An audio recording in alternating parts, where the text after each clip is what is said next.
Hey, what's going on everybody? It's Jack Mini Trades back here again with another video, and if you guys missed it, yesterday NeuroDSP just dropped an announcement that Cor OS 3.0 is going to be available to the public on July 31st, so that's going to be next Wednesday.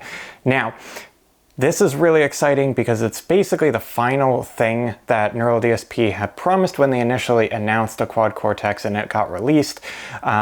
And I know a lot of you guys have been really frustrated about the lack of this feature, so it's really exciting to see that we're finally getting it. And just so that way you guys know, the plugins that are going to be available on day one are going to be the NeuroDSP Pliny Gojira, so those are going to be the two archetype plugins, and then also the Saldana SLO100 and the Fortin Nameless suite. So those last two are going to be released just before the release of the Cor OS update. So as they had mentioned in the newswire, if you are a plugin user, the Cor OS updates are not necessarily going to be synced with the plugin updates. So they're going to be showing you explicitly on their website whether or not the update is actually compatible with the Quad Cortex or not. So it'll have a little green light next to it if it does actually support the Quad Cortex at the moment, and it'll have a little red light next to it if it doesn't yet support it.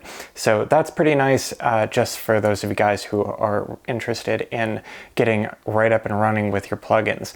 Now, as far as the rest of us who don't have plugins that are compatible just yet, don't worry, they're going to be coming out with them in the next couple of months. It's probably not going to be too long, but you never know, since NeuroDSP are always working on something, so we'll see.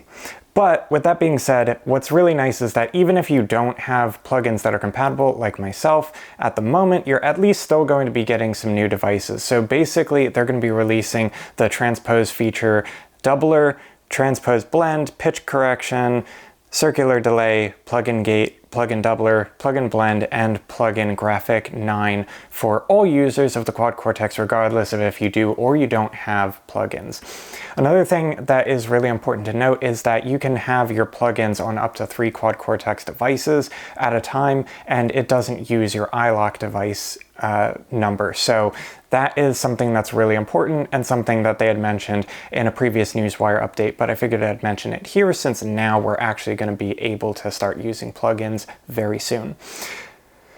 Another thing that's pretty cool is that we now also get the ability to sidechain effects. So there are going to be a couple of effects that will be able to be sidechained. So if you want to make some more complex type of presets where parameters are adjusted based on the inputs of other parameters, you know, like if you want to do that with gates or drives or other things like that, there are now going to be options for that. So they're just going to have a little SC next to the name of the plugin, or next to the name of the effect. As for other features coming to the Quad Cortex, we're also getting some pretty nice quality of life features. So we're going to be getting the ability to rename folders and to make custom folders, so that way we can organize our captures and IRs and other things like that a little bit better. So that's pretty nice.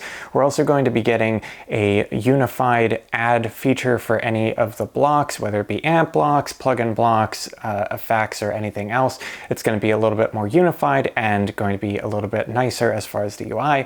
And we're also going to be getting the ability to multi-select presets to do bulk actions like delete, move, and other things like that. So that's pretty cool. Another thing that I should really mention here too is that they give explicit instructions on how you should be going about doing this update, since it is a pretty major update that overhauls a lot of things.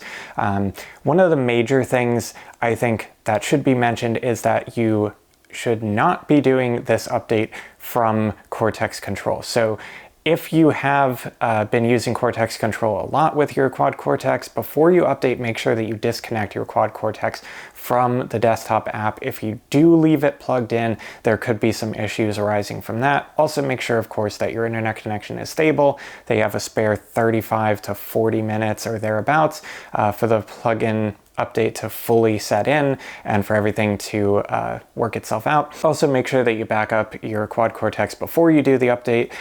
This should be a pretty standard thing that you do just to make sure that if there are any issues, you have at least a save point to go back to and you don't lose everything.